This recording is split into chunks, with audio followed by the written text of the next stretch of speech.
Hi John, thanks for joining us at Grace Papers today. Hi, it's great to be with you. What surprised you most about becoming a working father? When I was a working father, I think everyone can tell you that it's going to be a lot more demanding on your time, that you're going to have to manage these new challenges of work-life balance between you and your wife, in my case, with my wife's return to work. But you can't really be told, you have to live it. And despite being told that it was going to completely upend our life and change our life, we still weren't prepared for it. And as we had our first child and our second child, it would have been really helpful in that process to have had some support, direct support along the way around management strategies for thinking that through, but also thinking about how my wife was going to manage her career too as she went back to work. But it's certainly a challenge that you can be told about, but it's very hard to know what you're going to get yourself in for until you're in the moment. And so you've got two children? I do. I've got Milo, who's 12, and Audrey, who's 10. And what was the experience like as you welcomed them into the world, or from a career perspective? For me, when we found out we were expecting, we were living in Perth at the time, and it put a real sense of gravity that started pulling us back to the East Coast to be closer to our wider family, because we were living in Perth away from our family. And once we knew that we were going to have a child, that meant that in terms of my wife's career and mine, we both started looking to come back to the East Coast. So that meant a change in where we wanted to live, but also in terms of the expectations for me with my work-life balance, I knew that I was going to need to be more present at home, and that my wife was going to need more support. But frankly, I still look back now and think there are plenty of things I wish I'd dealt with differently, and I wish I'd known what was coming. It is kind of that case of you don't know what you need to know until you wish you'd had it.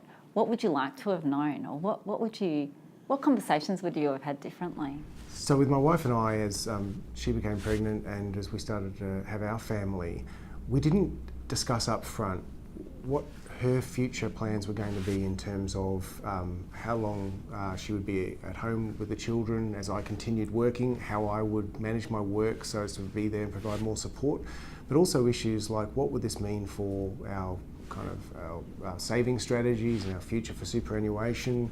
What did she want to do in terms of her long-term career vision? That was an issue that we stumbled into as we went through the journey of having children, rather than something we were really thinking actively about.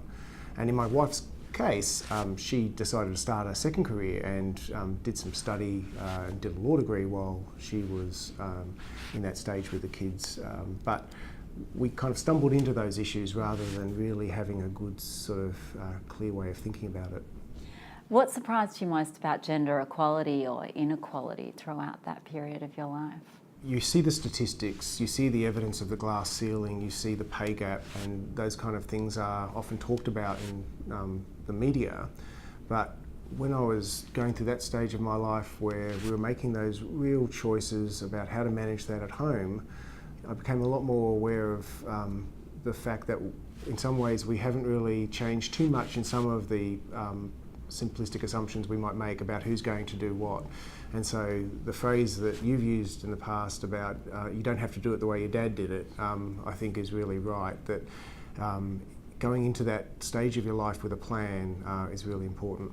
What's your vision for gender equality? So at DELWP, we're strongly committed to ensuring we've got all the benefits that gender equality can bring to the workplace, but also for the individual. So we're strongly committed to ensuring we've got diversity in terms of not only our senior ranks, but through the organisation, and that we need to drive that through more than a target. We've got to drive that through the systems we establish and the way we support people through practical things. So I'd really like to see within DELWP that we've got the right approaches to our recruitment strategies. We're taking a pool of employees that's gender diverse, and we're making sure we're driving our recruiters to help us with that process. But then when people are within our agency, how are we supporting those people to make the work-life balance and the flexibility we provide in our employment arrangements work for them in the organisation, and so that gives them a clear ability to manage their career going forward. So often when we talk about gender equality, and in particular the parental leave journey, we refer to women, and we're thinking about women. What's in it for men?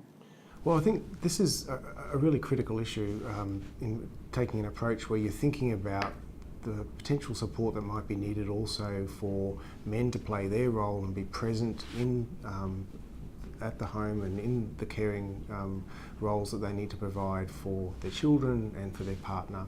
And so if we take a more holistic approach to this, then not only are we creating more meaningful lives for men and making sure that they're able to sort of bring their whole selves to work in their work activity, but also that's supporting women in our workplace too.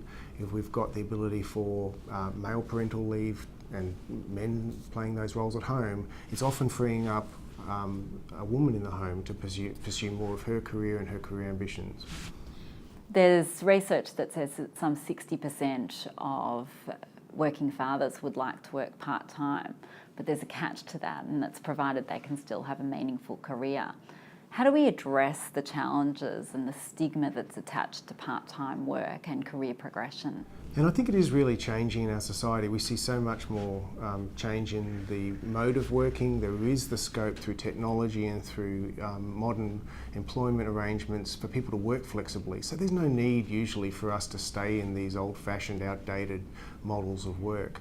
And also for men in our society, often we've got to be brave enough to put our hand up and say, doing it the way Dad did it isn't going to be the best way for me to live a full complete life. And I want as a man to have that balance at home, and I want as a man to make sure that I'm providing support to my partner to pursue her career as well, where they're in that relationship. So those issues are really important to create thinking outside the box.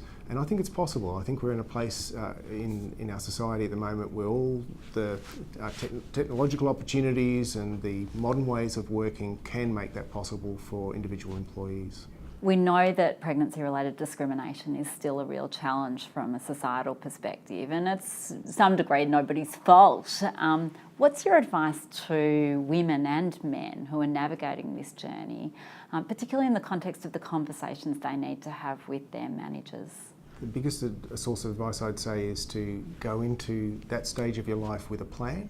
Go into that stage of your life expecting that you're going to be bold and you're going to speak up if you sense that kind of discrimination occurring, and you're going to call it out and give the organisation an opportunity to step up to the mark and support you when you do that. That's the message that we've got to take on in our agency, that if people are brave enough to actually identify the challenges that are occurring for them, and it might be pregnancy-based discrimination or other challenges, that we as an organisation are waiting for that opportunity to step in and provide the support. And we're trying to create a cultural environment where that doesn't occur in the first place. And policies, government policy has actually progressed a lot of what men and women can do to alleviate the pressure now, which was probably not so much around 12 years ago. That's right. I think government policy, even the clarity of parental leave arrangements for men is a lot stronger, but also the cultural expectation that men will actually take that up, I think is where they wish to, is I think probably clearer now.